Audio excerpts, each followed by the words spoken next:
थोडं थांबा. हा व्हिडिओ स्किप करू नका.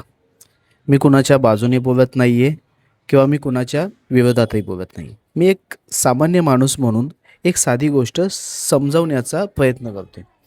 कारण ही गोष्ट समजली तर बरंच काही आपोआप क्लिअर होईल. आपण सगळे म्हणतो ना, राजकारण खूप घाण झालं आहे, नेते खोटं बोलतात, फक्त आश्वासनं देतात. पण कधी विचार केला आहे का की राजकारण हे चालतं तरी कशावरती? तर उत्तर एकच आहे, लोक काय मानतात यावरती. म्हणजे काय आहे, लोक घाबरतात, लोक भुलतात आणि लोक भावनेत वाहतात आणि राजकारण चालत राहतं. निवडणूक आली की मोठी मोठी भाषणं, जोरजोरातल्या घोषणा, एकमेकांवरती आरोप प्रत्यारोप.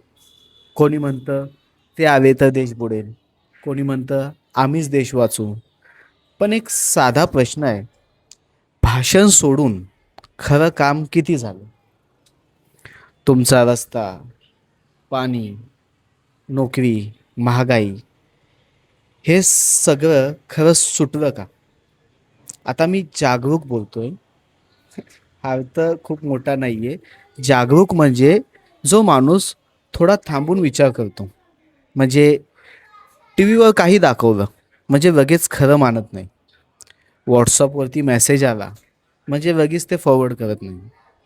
आता नेत्यांची भाषणं ऐकतो, पण स्वतःलाच विचारतो, हे भाषण आहे, हे बोलणं आहे की फक्त काम आहे? म्हणजे माझ्यासाठी यात नेमकं काय आहे?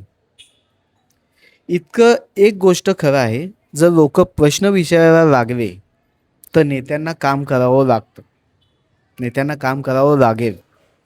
जर लोक फक्त भांडत राहिली धर्मावर, पक्षावर, नेत्यांवर, तर काम मागायचं कोणी उरणार नाही. म्हणून लोक शांतपणे विचार करू लागले तर राजकारण अवघड होतं. मी असं म्हणत नाही की सगळे नेते वाईट आहेत, पण एवढं नक्की, अंधभक्ती कोणासाठी ही चांगली नाही आहे, सर्वांसाठी धोकादायकच आहे.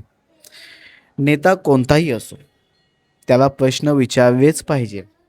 कारण सत्ता लोकांनी दिलेली असते, ती कोणाचीही मालमत्ता नाही आहे. हा व्हिडिओ कोणाच्या विरोधात नाही, हा फक्त एवढंच सांगण्याचा प्रयत्न आहे की डोळे उघडे ठेवा, आपले कान उघडे ठेवा आणि आपला मेंदूसुद्धा बंद ठेवू नका. कारण विचार करणारी जनता कधीच फसत नाही.